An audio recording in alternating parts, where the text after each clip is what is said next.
نبی کریم صلی اللہ تعالی علیہ وسلم کے اوپر جو شخص درود شریف پڑھتا ہے اللہ رب العزت اس کے بھی گناہوں کو معاف فرماتے ہیں۔ یہ ایک ایسا عمل ہے جو ہمیں کثرت کے ساتھ کرنا چاہیے۔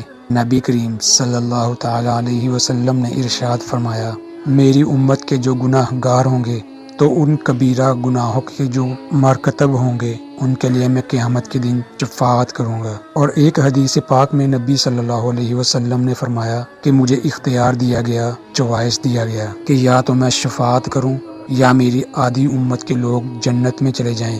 نبی فرماتے ہیں میں نے شفاعت کو چن لیا، اس لیے کہ میری شفاعت کے ذریعے آدھی سے زیادہ امت جہنم کی بجائے جنت میں چلی جائے گی۔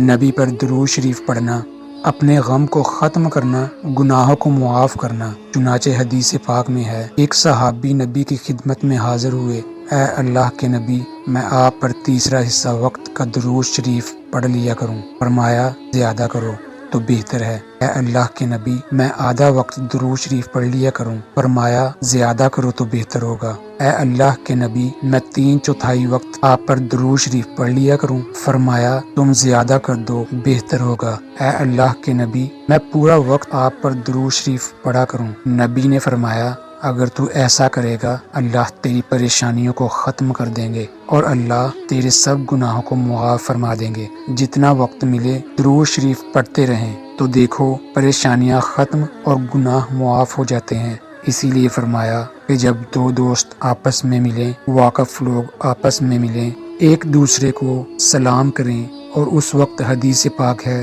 رسول پاک نے فرمایا کہ دو محبت رکھنے والے لوگ جب ایک دوسرے کے سامنے آتے ہیں اور ایک دوسرے کو سلام کرتے ہیں اور پھر وہ نبی پر درود شریف پڑھیں، وہ جدا نہیں ہوں گے حتیٰ کہ اللہ تعالیٰ ان کے اگلے اور پچھلے سب گناہوں کو معاف فرما دیں گے۔ بے شک اللہ تعالیٰ اور اس کے فرشتے رحمت بھیجتے ہیں ان پیغمبر پر۔ اے ایمان والو، تم بھی آپ پر رحمت بھیجا کرو اور خوب سلام بھیجا کرو۔ درود پاک پڑھنا اہل ایمان پر نبی کریم کا حق ہے، چنانچہ بالغ ہونے کے بعد پوری زندگی میں کم از کم ایک بار درود پڑھنا ہر مسلمان پر فرض ہے، اور اس میں کسی کا اختلاف نہیں۔